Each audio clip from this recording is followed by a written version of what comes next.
My name is Michael Grasso. I'm 36, and the name of my act is Michael Grasso. Perfect.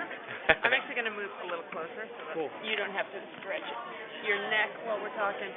So, for God forbid anyone who's never seen America's Got Talent before, can you describe your act to them? Well, I'm doing grand illusions, but it's not necessarily about the trick. It's more about the performance and the presentation and the artistic value. And what does that mean exactly? Your bio says that it's less about the trick and more about the magic. So what does that mean to you? Well, it might sound corny, but the trick plays a big part in it. But in order to make the audience believe what you're doing, you kind of have to, the magician is just an actor playing the part of a magician, and a lot of guys forget that, and they rely on the equipment to, kind of carry them through. And I think an audience can feel that. Yeah, absolutely. So it seems like you have a very established career already. So what made you decide to go on America's Got Talent? I just thought it would be an awesome idea to, get the exposure, and I really believe that, I had a chance to make it this far, and I believe that I have a chance to make it. Great. Yeah, absolutely. So tell us about the audition process. What obviously that's why you decided to do it, but were you nervous going in there? Yeah. Well, I knew they were looking for big illusions, and when I auditioned, I auditioned with sleight of hand skills. So, it was weird because I wasn't quite sure, how they would take it. They liked it, and they basically flat out told me, they were like, hey, we want to see the big Vegas style illusions.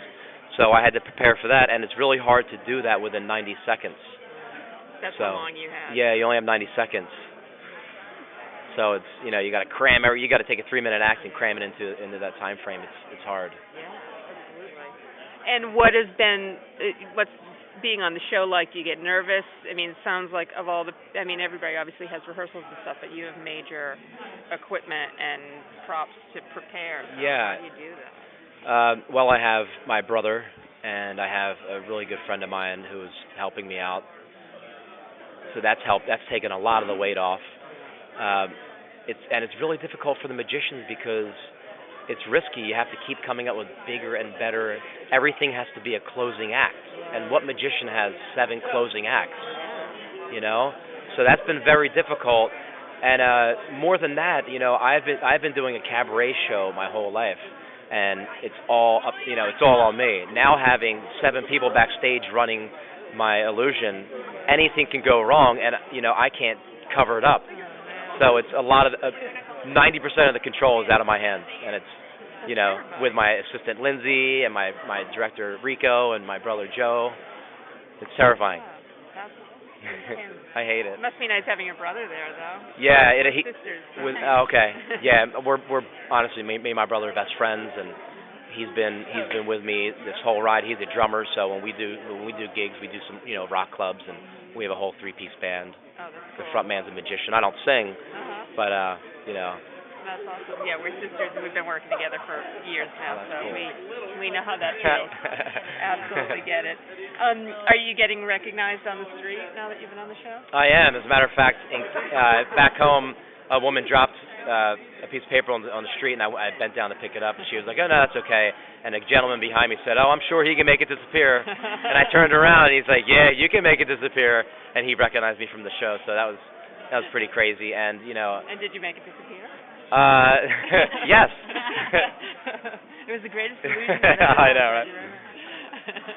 That's Who are your biggest influences? My biggest influences are magicians from the past that the general public they don't have any idea who they are. Like who? Cardini and Thurston and Keller, Ricciardi. These guys all made magic very believable, and it was a little darker. It was real masculine. And that whole vibe is what I'm going for. I'm not into the whole like cheese glitz factor. The sexy girls. Actually when I auditioned Lindsay, we were looking for another artist. And she's a performance artist. She's a theatrical dancer. And so she's more than just a face. She brings a lot of creativity to the acts, and I just love her. I love her. great. Yeah. I mean, it's a pretty diverse crowd of performers here. Have you connected with any other people that are on the show? Yeah. I'm friends with pretty much everyone at this point. It doesn't even really feel like a competition because everyone's so friendly and all the acts are so different. You know, it felt like a competition last week because I went head to head with another magician. Yeah, right. And so that was a little stressful. But no, it's a really good vibe going on, and you know, everyone's just focused on what they're doing, and Everybody's so insanely nice. everyone is so insanely nice. You know, even the crew here Yeah. is unbelievable. There's not one person that I'm like, oh God, Yeah, not him. here he Do comes. you interact with the judges at all? Do you have? Well, after the top 10 show, Uh-huh. they had a party for us, and we had dinner with the judges, and we got to speak to them on a personal level. So it's pretty cool. That's awesome. Hmm. And where do you hope this all leads you? I hope this will allow me to tour the world, you know, with a live show. Get to see the world doing something I love and bringing all my friends along with me, getting them out of their day jobs. You know. That's a good goal. You know. Very good goal. Put down the drywall and the 2x4s. You know, come to the theater for 2 hours a night.